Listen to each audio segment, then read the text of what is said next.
Welcome back to NewsX World. I'm Ela Spetacek, and you're watching Focal Length, where we get you a briefing on topics from across the world. How will artificial intelligence transform the future? What are the potential dangers of this technology? Is it the time for global leaders to come together to create frameworks to regulate AI? Let's find out. Joining us now is Michael Walton. Michael is a driven entrepreneurial product executive who is passionate about developing high-performing teams and building compelling online products. He has worked for some of the most advanced technological companies in the world, serving the manufacturing industry, companies such as Microsoft, Google, and the US Army, to name a few. How does the US population view the surge in artificial intelligence? I would say here in the US, it's much like abroad. General population sees artificial intelligence as a very positive thing.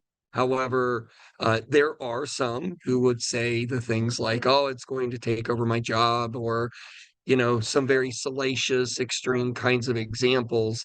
But I believe those fears are subsiding more and more as time goes by. How do you think AI will impact the future of armies across the world? It will be quite dramatic. We're already seeing the impacts of that today, as an example in drones, relative to how operators operate drones very remotely. Artificial intelligence aids them in their targeting systems. But I also think there's a strong role that's emerging in the AI space around being able to identify different people, different things in the landscape, such that it better aids armies to keep people safe, to better understand the landscape in real time and make much more critical decisions in a faster way. Armies, more often than not today, at least for the United States, do humanitarian missions, not necessarily combat missions. So on the landscape for the battlefield, or in this case, in the landscape of a humanitarian effort, you're really wanting to be able to use AI in a way that helps to guide the most efficient use of that force to be able to deploy both equipment, food, people, resources, you name it. So it's not only that, but also remotely being able to monitor the equipment, keeping that equipment up. I think that there's many other uses of AI on how you better manage the workforce overall, and how well that their effectiveness is in the battlefield.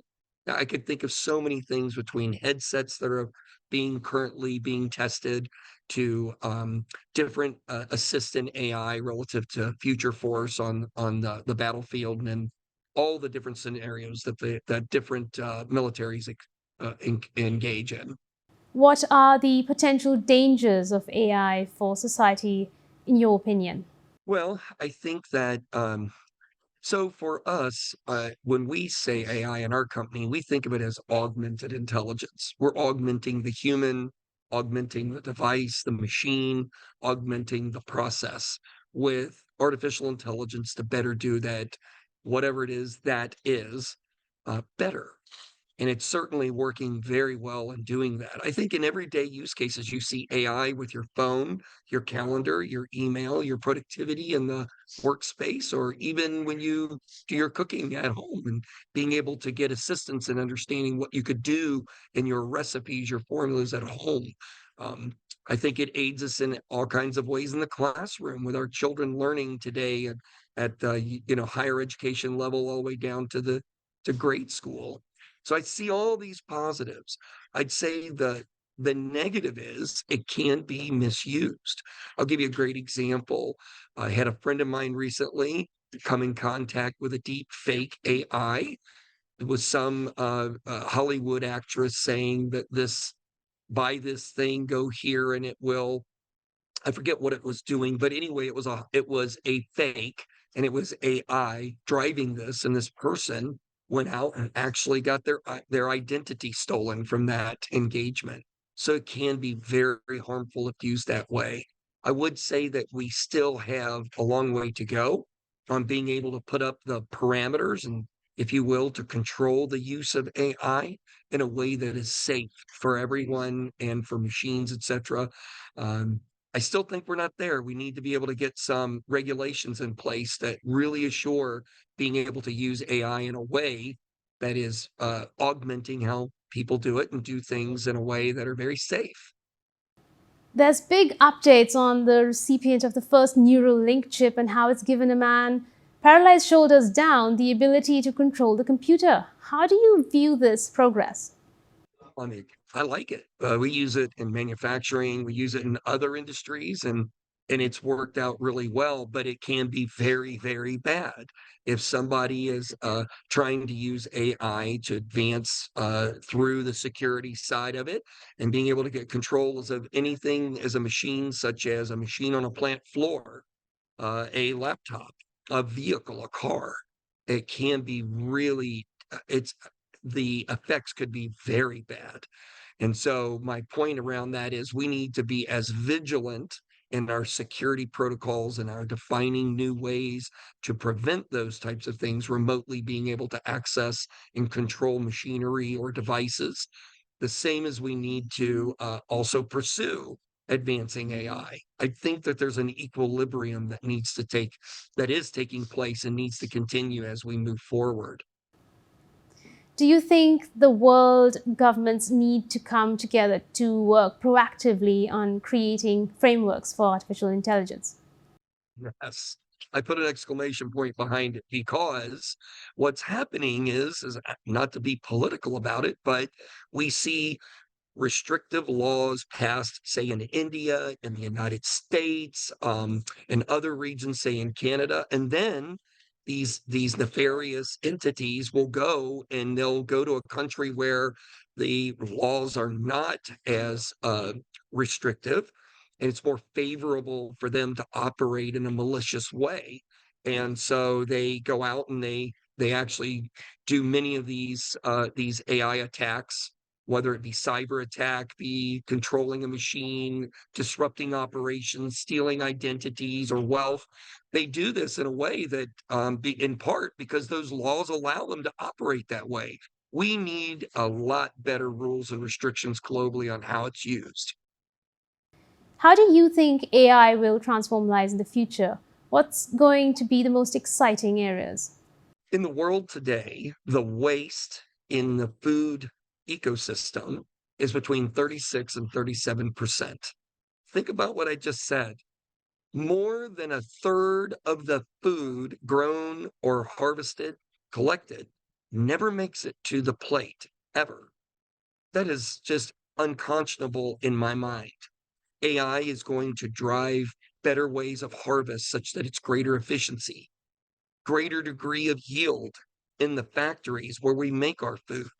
But the most impactful that I see is all the way back at the beginning in designing in ways in our food so that it's better, more nutritious, healthier, more inexpensive. That alone, if you think about it, if you can get the shelf life longer of the food that's produced, making it healthier, you can create more of it in a higher yield in the plants and its collection, get it at a lower cost to the consumer. Well, then you've decreased dramatically the cost of food and the size of the volume that's available to feed nations who are in desperate need of that type of impact. So it's AI for formulation is where I see the biggest key. I love using analogies. I'll explain. To make a car more efficient, you could design a better engine that would incrementally do better in fuel efficiency. That's been done. You could design better such that the car has a lighter weight and you get better fuel efficiency and maybe even slightly better fuel that allows you to have less CO2 emissions.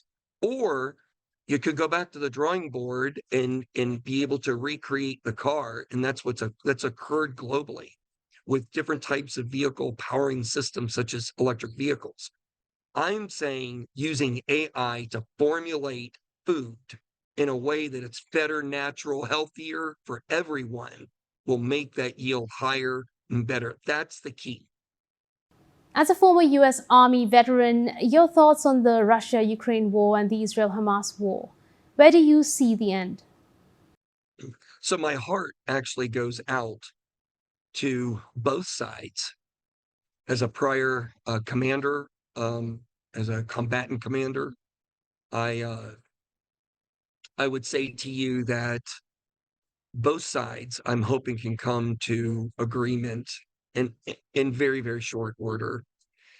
When I say both sides, is that war today, it's pretty ugly, and in many ways, I just think unnecessary. I understand both sides and their arguments. If you think about Israel and Hamas, and I think that you recognize that globally by people standing on both sides and are hoping to find some kind of balance where the two coexist and where safety is met for those that, are peaceful citizens. And I'd say the same goes for, Russia for a long time was an ally. And I would argue in many ways, potentially at times are. But war in and of its own is not something I condone or something that I want. And I'm hoping that this comes to a peaceful means very, very, very soon. I'm hoping that somehow we find that moving forward.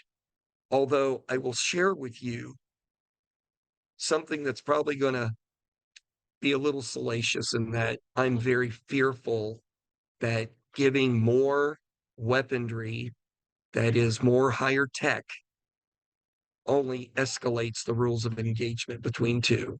And I'm saying that we need to keep a balance here and be very focused on hoping that they can achieve peace very soon. Thank you, Michael, for speaking to us. With that, we come to the end of this episode of Focal Length. For more international news and updates, stay tuned to NewsX World.